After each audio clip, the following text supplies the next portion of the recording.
آیت نمبر 26۔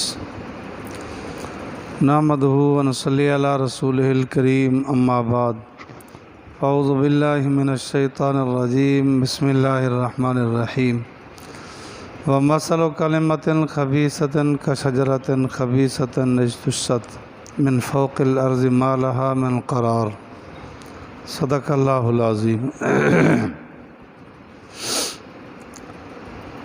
کل کے سبق میں کلمہ توحید کی مثال آپ نے پڑھی۔ آج کے سبق میں کلمہ کفر کی مثال اللہ تعالیٰ ارشاد فرما رہا ہے۔ وَمَثَلُ كَلِمَةٍ خَبِيثَةٍ، اور مثال کلمہ خبیثہ کی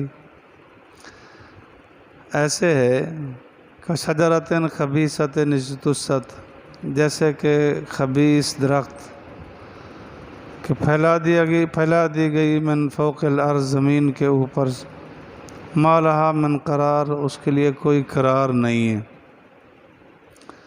کلمہ خبیثہ کلمہ کفر ہے، کلمہ شرک ہے، کلمہ رسومات جو اسلام کے خلاف ہے اس کو کلمہ خبیث کہتے ہیں۔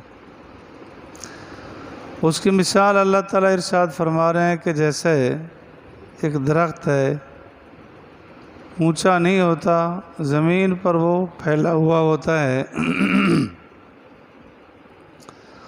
اس کی جڑ مضبوط نہیں ہوتی، جیسے ایلوا کہتے ہیں یا کوڑ تما اسے کہتے ہیں، تما نہایت کڑوا ہوتا ہے، بد مزہ ہوتا ہے۔ لیکن یہ بات بھی یاد رکھنے کی ہے کہ کوئی چیز جو کائنات میں ہے بیکار کوئی نہیں، نکمی نہیں کوئی چیز زمانہ میں، خراب نہیں کوئی چیز خدا کے کارخانے میں، کوئی چیز بیکار نہیں پیدا کی گئی۔ پہلے بھی شاید میں نے واقعہ سنایا ہو، امام رازی رحمۃ اللہ علیہ نے فاتحہ کی تفسیر میں بیان کیا ہے کہ ایک صاحب پیشاب کر رہے تھے تو سوچنے لگے، کہنے لگے کہ پاخانے میں جو کیڑے ہوتے ہیں یہ اللہ تعالیٰ نے فضول پیدا کیے، کیا ضرورت تھی؟ ایک عرصے کے بعد نابینا ہو گیا، اندھا ہو گیا۔ پتہ چلا کہ اس ایریے میں کوئی حکیم آیا ہے جو آنکھوں کا علاج کرتا ہے۔ یہ بھی حکیم تھا، اس کے پاس چلا گیا، اسے کہا کہ میری نظر چلی گئی ہے، کوئی دوا دے۔ انہوں نے دوائی دی، ایک کاک سا آنکھ میں ڈالا، نظر بحال ہو گئی۔ اس سے پوچھا کہ یہ جو دوائی بنائی ہے اس میں کیا اجزاء ہیں؟ تو حکیم لوگ اجزاء بتاتے نہیں،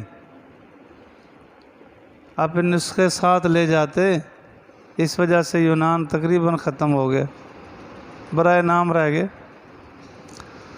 نہ ہی بتا رہے تھے۔ اس نے کہا کہ فلاں حکیم کا نام سنا؟ انہوں نے کہا ہاں وہ تو بہت بڑا حکیم ہے۔ انہوں نے کہا وہ میں ہوں۔ اب ہم پیالہ ہم نوالا، وہ تو خیر کچھ ہو جاتا ہے۔ تو پھر اسے نسخہ بتایا کہ جہاں اور اجزاء میں نے ملائے ہیں نا، ان میں سے ایک جو پاخانے میں کیڑے ہوتے ہیں وہ بھی میں نے ملائے۔ اب ٹھوکر لگی، فعل الحکیم لا یخلو عن الحکمہ، اللہ کا کوئی فعل حکمت سے خالی نہیں ہوتا، اعتراض نہیں کرنا چاہیے۔ ایک اور واقعہ کہ ایک صاحب تھے، وہ اللہ تعالیٰ کی تخلیق پر اعتراض کرتے رہتے تھے۔ ایک دن کہنے لگے ایک مولوی صاحب سے، مولوی بیچارہ میرے جیسا ہی ہوگا جس کو پتہ کچھ نہیں تھا بیچارے کا، کہنے لگے مولوی اللہ ناانصاف ہے۔ انہوں نے کہا کیسے؟ انہوں نے کہا دیکھتے نہیں کہ آم کا درخت کتنا اونچا درخت ہے، چھوٹے سے آم لگتے ہیں، چھوٹے سے آم لگتے ہیں، اور تربوز چھوٹی سی بیل ہے، کتنا بڑے بڑے تربوز لگتے ہیں۔ ناانصافی تو ہے۔ اس نے کہا بھائی مجھے تو پتہ نہیں ہے، سفر کر رہا تھا، ایک درخت کے نیچے سویا، آم کے درخت کے نیچے۔ اللہ تعالیٰ نے حکم دیا جبرائیل امین کو کہ ایک آم توڑ کے نا اس کے سر پہ مارو۔ جب جبرائیل امین نے وہ توڑ کر سر پہ مارا تو اٹھ بیٹھا، ہاتھ جوڑ کے کہنے لگا اللہ تیرا شکر ہے، یہاں آدھے پیا کا آم تھا، یہ حشر ہوا، کپڑے بھی خراب ہو گئے۔ اللہ اگر یہاں آدھے من کا 20 کلو کا یا 10 کلو کا متیرا ہوتا تو میرا کیا حشر ہوتا؟ واقعی کوئی حکمت ہے۔ اب سمجھ آئی؟ تو اللہ نے جس چیز کو جیسے بنایا اسی میں حکمت ہے، اسی میں راز ہوتا۔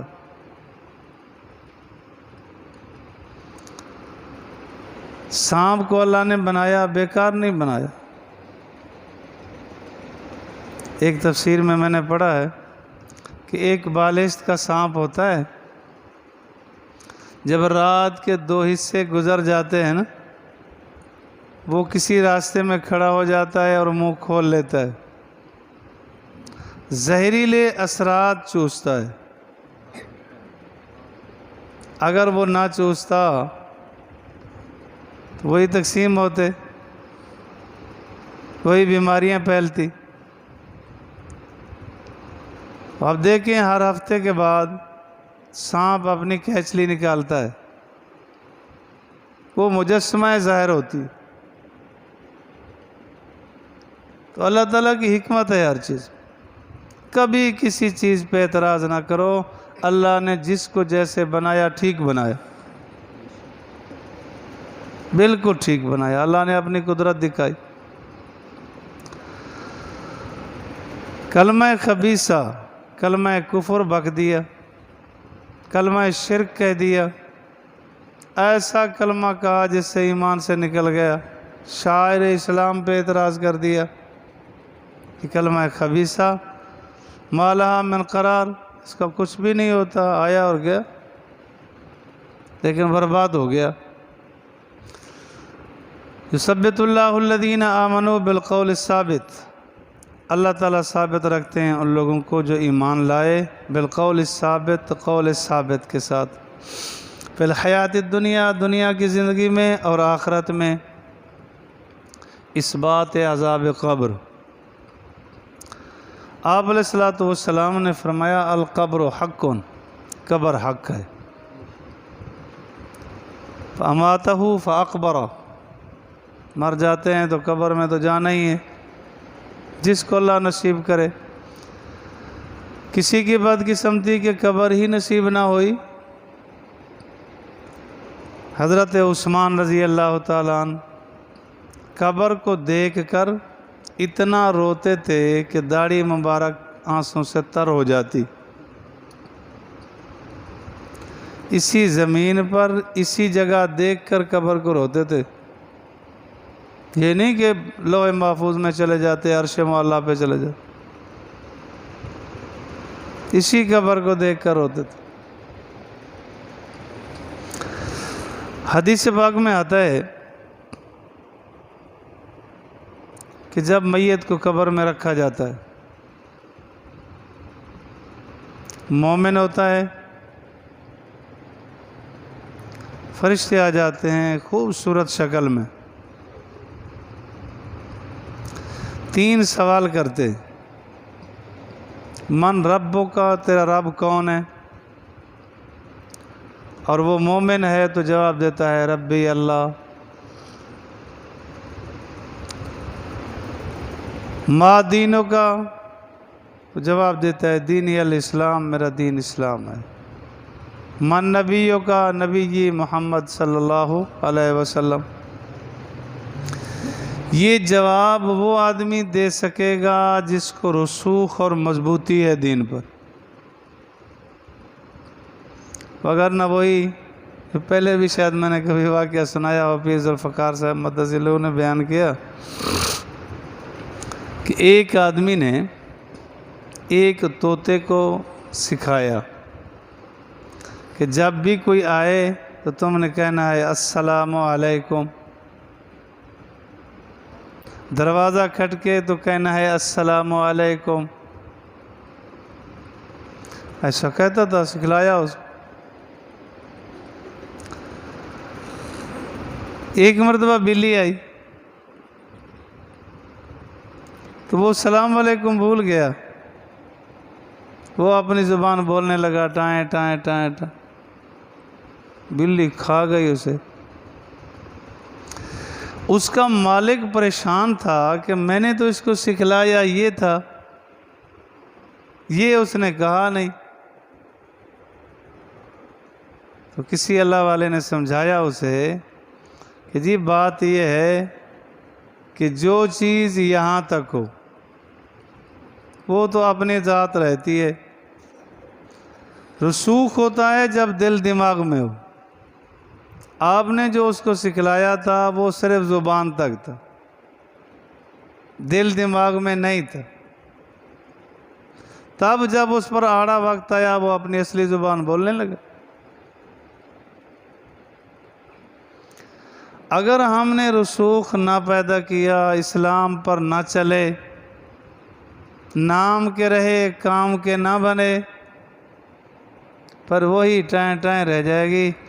حدیث پاک میں آتا ہے کہ جس وقت گنہگار یا کافر مرے گا، قبر میں جاتا ہے تو ان سے پوچھا جاتا ہے من ربک، تو جواب کیا ہوتا ہے ہا لا ادری، ہائے افسوس مجھے پتہ نہیں۔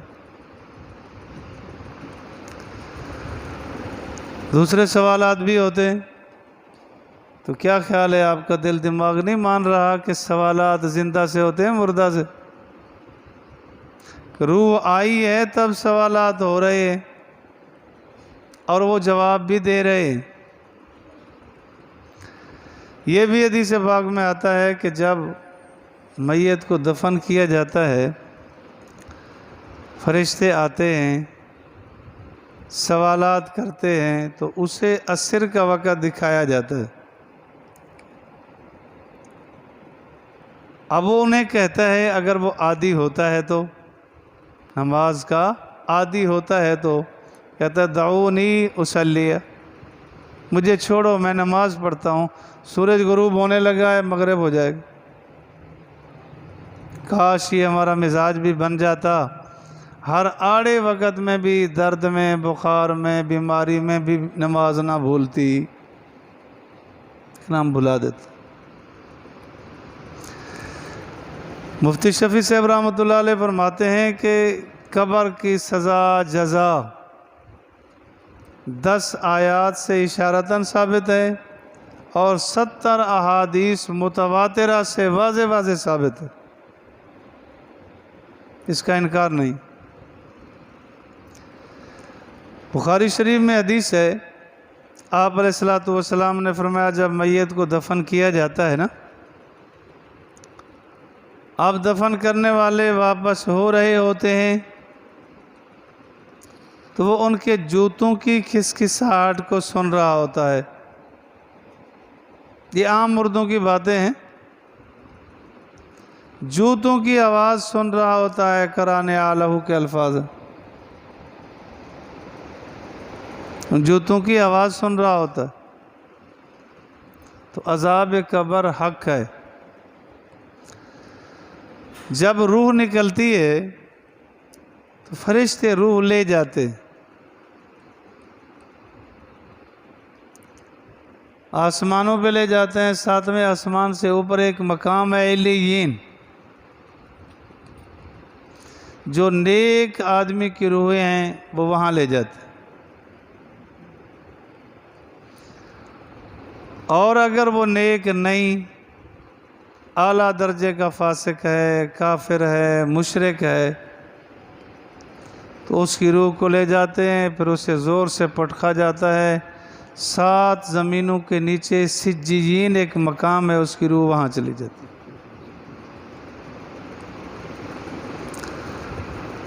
اب اس روح کا تعلق بدن سے جوڑا جاتا ہے۔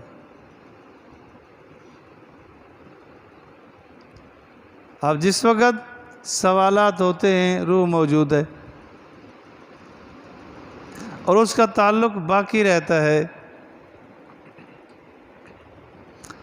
یہ بھی حدیث پاک میں ہے، مومن ہے تو جیسے قبر میں رکھا جاتا ہے، پھر اس کے بعد ایک کھڑکی کھولی جاتی ہے جہنم سے، وہ ڈر جاتا ہے، تو فرشتے عرض کرتے ہیں کہ یہ تجھے دکھا رہے ہیں کہ اگر تو نافرمانی کر کے آتا تو تیرا ٹھکانہ یہ ہوتا۔ اب اللہ نے تجھے بچا لیا ہے، وہ بند، پھر جنت سے کھڑکیاں کھول دی جاتی ہیں۔ حدیث پاک میں آتا ہے القبر روضۃ من ریاض الجنہ او حفرۃ من حفرۃ النیران،